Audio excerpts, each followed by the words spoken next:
সুভদ্রের মতো তোদের এমন সাহস আছে?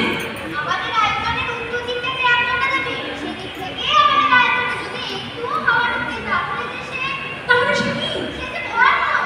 কি ভয়ানক শুনি না। জানি রে, কিন্তু সে ভয়ানক।